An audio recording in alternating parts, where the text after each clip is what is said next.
సచివాలయాలను అభివృద్ధి చేయండి.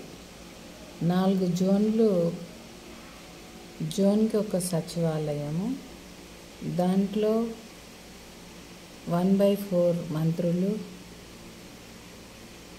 119లో డివైడ్ చేస్తే నా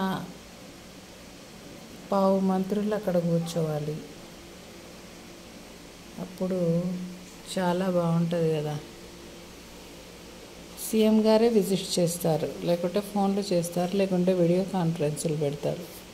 డిజిటల్ ఇండియా.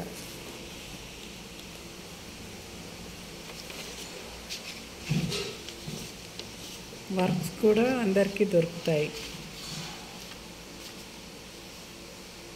గౌరవనీయులైన పెద్దలకు, సీఎంలకు, పిఎంలకు పనులు దొరకాలంటే, యూత్ అంతా వర్క్స్ చేయాలంటే, శ్రీకృష్ణుడు ద్వారకా నగరం నిర్మాణం చేసినట్లుగా మనం కూడా క్రియేటివిటీ చేయాలి.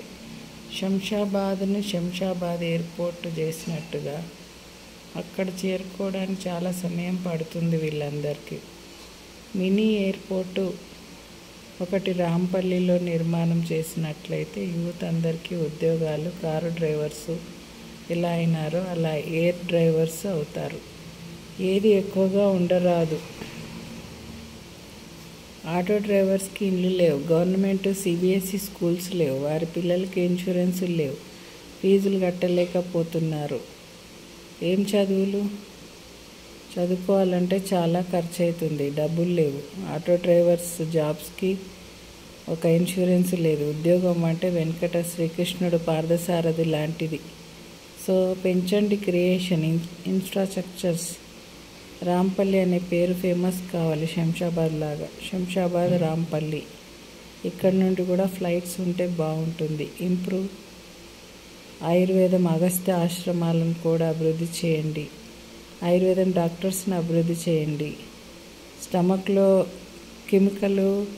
కెమికల్స్ అవి ఎక్కువ పోవడం వల్ల మనిషి జీవితం వాల్యూ తగ్గిపోయింది. ప్రశాంతతను ఏర్పాటు చేయండి. ఎక్కువ గ్రీనరీకి ఇంపార్టెంట్ ఇవ్వండి. ఆయుర్వేదం ఆశ్రమాలు, అగస్త్య ఆశ్రమాలు బాగా ఇంప్రూవ్ అయితే చెట్లు, ఆయుర్వేదం చెట్లు, ఆ సువాసనలు, ఆ యొక్క గాలిని పీల్చుకుంటే కూడా మనిషికి ఏ రోగాలు రావు. ఆ రోగాలు ఆ డాక్టర్లని, ఆ యొక్క చెట్లని, అవిటిని ఇంప్రూవ్ చేయడం వల్ల మనిషి ఆయుష్ ప్రమాణం పెరుగుతుంది. ఇప్పుడు 50కి పడిపోయింది. 100 పెంచాలంటే, 100% పెంచాలంటే కేవలం అది పెద్దవాళ్ళకే దొరుకుతుంది. అందరికీ దొరకాలంటే గ్రామానికి ఒక ఆయుర్వేదం పాఠశాల, ఆయుర్వేదం డాక్టర్స్, ఆయుర్వేదం చెట్లు పెంచేవాళ్ళు, స్థలము, చెట్లు అన్నీ అవసరం. పార్కే కాదు, ఆ దాంట్లో పని చేసే వాళ్ళందరూ కూడా అవసరమే. చిన్న మొక్కలు మన ఇంటి చుట్టూ పెరిగేటివే మనకెంతో ఉపయోగపడతాయి. కాబట్టి ఆ చెట్లన్నిటినీ పరిశోధన చేసి గబగబా పీకి పారేయకుండా వాటికి ఆయుర్వేదం మొక్కలకి రక్షణనివ్వండి.